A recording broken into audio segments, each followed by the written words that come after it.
कल्पना कीजिए कि आपके बच्चे को आपके नज़दीक के सबसे बेस्ट स्कूल में इसलिए एडमिशन नहीं मिला बिकॉज इस स्कूल को माइनॉरिटी का दर्जा प्राप्त था।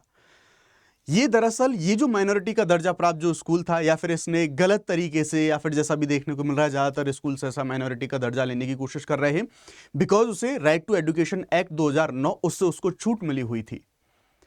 क्या ये एक तरीके से हमारे देश में जो फंडामेंटल राइट है, article 21A right to education, उसकी जो मूल स्पिरिट है, उसकी जो मूल भावना है, उसका उल्लंघन नहीं करता?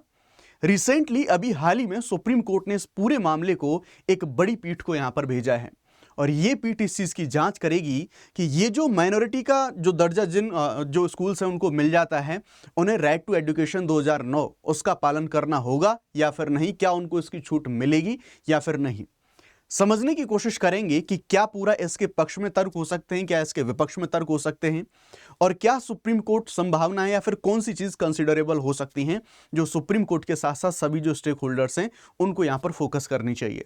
आइए शुरुआत करते हैं, पूरे मामले को समझने की, जानने की यहां पे कोशिश करते हैं। तो यहां पर दरअसल अगर पृष्ठभूमि के बारे में बात करें तो हमें देखने को मिलेगा सबसे पहले राइट टू एजुकेशन एक्ट 2009।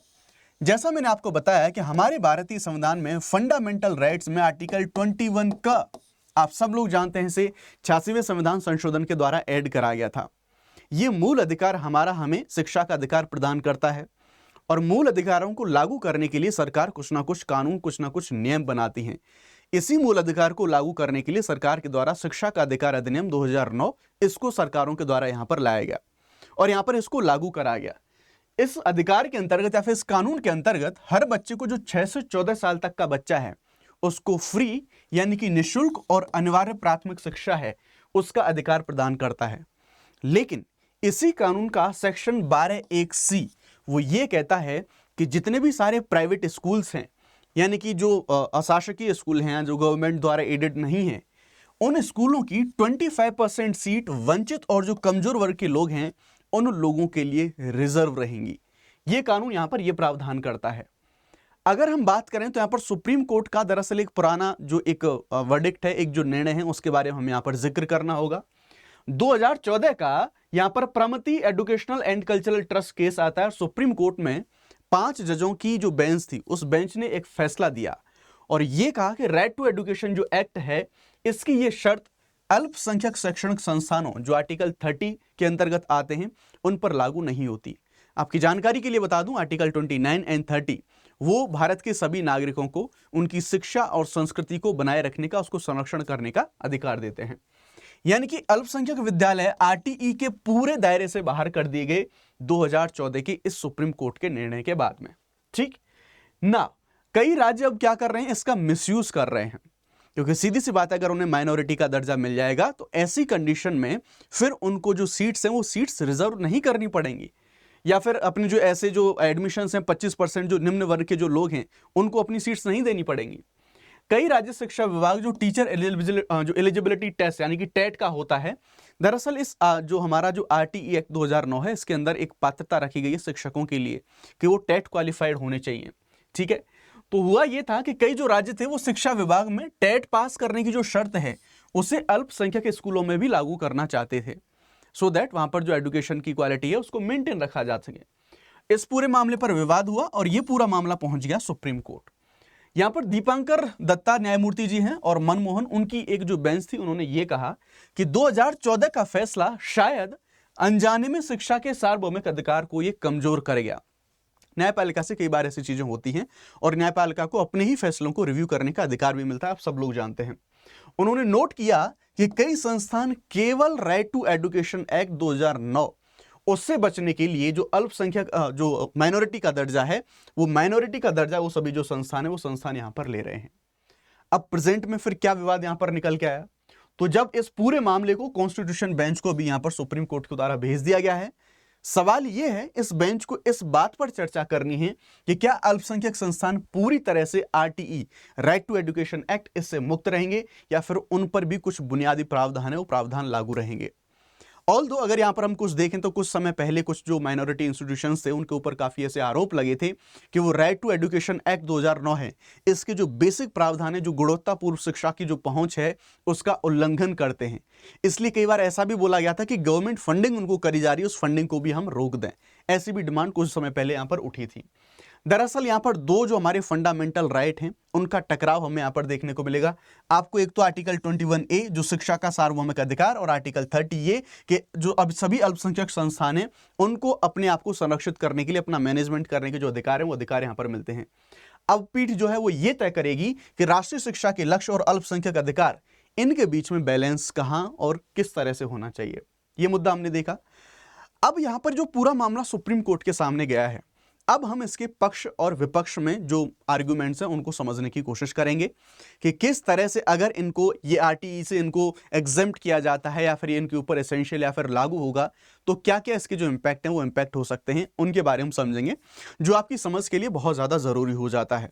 लेकिन उससे पहले हम यहाँ पर बात करना चाहेंगे अनअकैडमी के प्लस कोर्सेज के बारे में। आप अनअकैडमी के प्लस कोर्सेज को अवेल कर सकते हैं जस्ट इन 24,999 के अंदर। इसमें आपको 1 महीने तक का एक्सटेंशन भी मिल सकता है, जिसमें आपको prelims, mains, GS, CSAT, test series सब कुछ आपको एक ही प्लेटफॉर्म पर प्रिपेयर कराया जा सकता है।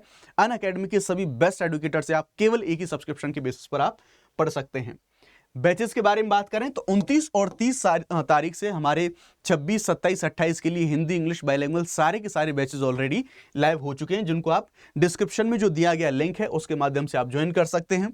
अगर आप लोगों को यहाँ पर मैक्सिमम डिस्काउंट चाहिए तो आपको SHUBH शुभ 50 ये कोड लगाएं सीधे तरीके से और मैक्सिमम डिस्काउंट पाएं।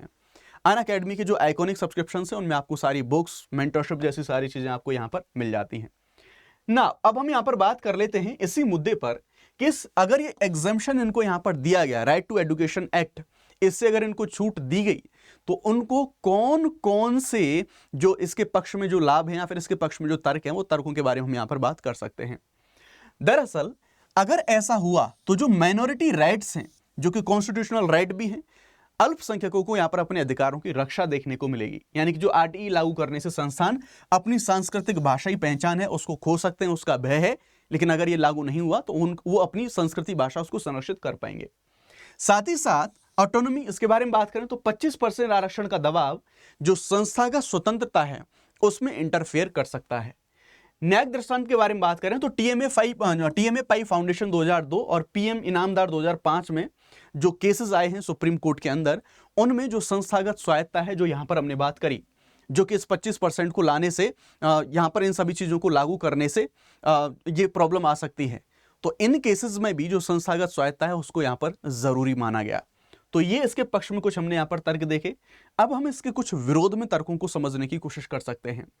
दरअसल सार्वभौमिक शिक्षा का जो लक्ष्य है, अगर हमने किसी संस्थान को आरटीई से छूट दी तो आर्टिकल 21A ये इसको कमजोर कर सकता है, जो शिक्षा का सभी का सार्वभौमिक अधिकार है। सोशल इंक्लूजन के बारे में बात करें तो जो वंचित वर्ग हैं उनको प्रवेश ना देके, क्योंकि 25% की बात करी गई है, यहां पर कमजोर लोगों को दिया जाएगा। अगर हम उनको जो है शिक्षा नहीं देते तो एक जो परिवर्तनकारी जो रिवॉल्यूशन है कि हमें हमारे देश के जो बच्चे हैं या फिर साक्षरता है उसको बढ़ाना है, उसमें बाधा बन सकती है। यहां पर जो माइनॉरिटी दर्जे का मिसयूज भी बहुत सारे संस्थानों के द्वारा किया जा रहा है, वो केवल इन मानकों का पालन ना करना पड़े, इन मानकों से बचने के लिए राइट टू एजुकेशन जो एक्ट है उसके लिए जो संस्थान है उसका माइनॉरिटी का दर्जा यहां पर ले रहे हैं। और साथ ही साथ समान विद्यालय प्रणाली का विखंडन, यानी कि कोठारी आयोग ने 1964-66 में आया था, और राष्ट्रीय शिक्षा नीति 2020 इसके साझा शिक्षा दृष्टिकोण को ये ठेस पहुंचाता है। अगर हमने इसके विरोध में कुछ जो पक्ष तर्क हैं उनके बारे में बात करें, क्या सॉल्यूशन हो सकता है, क्या आगे की राह हो सकती है, आइए उसके बारे में समझने की कोशिश कर सकते हैं। दरअसल अगर सुप्रीम कोर्ट के सामने पूरा मुद्दा गया है तो हम यहां पर यह समझ सकते हैं कि सुप्रीम कोर्ट को यहां पर अपना जो डिसीजन है वो कुछ इस तरह से देना चाहिए कि जो अल्पसंख्यक अधिकार हैं वो भी बने रहें, लेकिन उनके साथ साथ हम देखें यहां पर जो शिक्षा का सार्वभौमिक अधिकार है जो कि आपका एक मूल अधिकार है वो भी यहां पर बने रहें, क्योंकि दोनों ही कंडीशन फंडामेंटल राइट की हैं, तो दोनों में हमें बैलेंस बनाना होगा, दोनों ही चीजों को हमें मेंटेन करना होगा।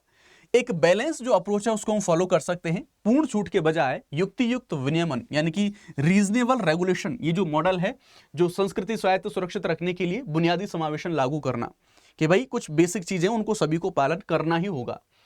अलग अलग तरीके से देखेंगे तो धार्मिक और भाषाई मूल संस्थानों को छूट दे सकते हैं, लेकिन बड़े जो व्यावसायिक विद्यालय हैं ऑलरेडी उनकी कमी है, ऑलरेडी उनमें समस्या है, तो उनको यहां पर छूट नहीं भी दे सकते हैं। रेगुलेटरी जो सिस्टम है उसके बारे में बात करें तो अल्पसंख्यक दर्जे के जो दुरुपयोग है उस पर निगरानी रखें और थोड़ा सा कड़ाई से चीजों को यहां पर फोकस करें। साझा जो विद्यालय प्रणाली है उसको बढ़ावा हम दे सकते हैं, सरकारी विद्यालयों को मजबूत करें और अल्पसंख्यक संस्थानों को आरटीई अनुपालन के लिए यहां पर जो प्रोत्साहन कर सकते हैं। अब हमने यहां पर यह बात कर ली। अगर हमने शिक्षा अधिकार के बारे में बात करी तो आइए एक प्रश्न को यहां पर देख लेते हैं। इस प्रश्न का आंसर आप सभी लोग मुझे कमेंट सेक्शन के अंदर देंगे। Right to children to free and compulsory education act 2009, यानी कि यहां पर जो राइट टू एजुकेशन आरटीई के बारे में बात करी जा रही है, इन कथनों के बारे में बात करें। अधिनियम के तहत राष्ट्रीय बाल अधिकार संरक्षण आयोग, इसको शिकायतों की जांच करने और दीवानी न्यायालय जैसी शक्तियां दी गई हैं। दूसरा, राज्य सरकारें यदि चाहें तो राज्य बाल अधिकार आयोग गठित कर सकती हैं ताकि अधिनियम के प्रावधानों का पालन सुनिश्चित किया जा सके। तीसरा, अधिनियम में स्पष्ट प्रावधान है कि यदि राज्य या स्थानीय प्राधिकरण शिक्षा उपलब्ध कराने में विफल रहे तो उन पर दंड लगाया जाएगा। इनमें से कौन से सही हैं? 1, 2, 2, 3, 1, 3, 1, 2 और 3। इनमें से जो भी सही आंसर होगा वो आप सभी लोग मुझे कमेंट सेक्शन के अंदर बताएंगे और साथ ही साथ आप अपना ये ओपिनियन भी बता सकते हैं कि यहां पर सुप्रीम कोर्ट को कैसा फैसला लेना चाहिए। Thank you very much. जय हिंद।